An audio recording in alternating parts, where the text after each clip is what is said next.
Francis Ontomo Amudo kwa mrefu. Wengineko, Rais William Ruto amemkashifu aliyekuwa naibu rais wake Rigathi Gachagua kwa madai ya kuleta siasa za kikabila na migawanyiko. Hii ni kufuatia semi za Gachagua Jumapili katika eneo la Kihoya, kaunti ya Murang'a, akiwaonya wale wanaoshabikia siasa za Kenya Kwanza katika eneo la Mlima Kenya.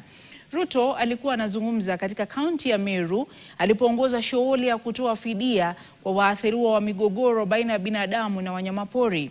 Serikali imesema itatumia shilingi milioni 950 mwaka huu kulipa fidia hizo.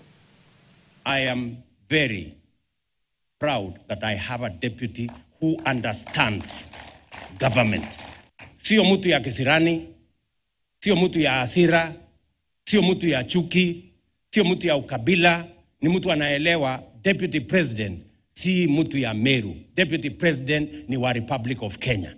Kwa hivyo yule mwingine asema kwamba kuna chama, ile chama yake sisi wametusema kwamba ni kama kuruka makoyo unakanyanga mtobila mingi teko na kuua.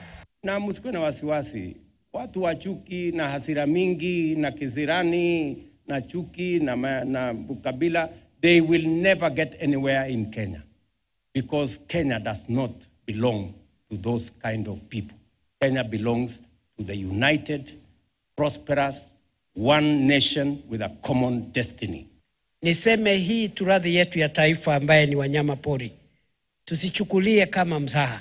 Nchi nyingi, many countries dream of having the kind of wildlife stocks that we have.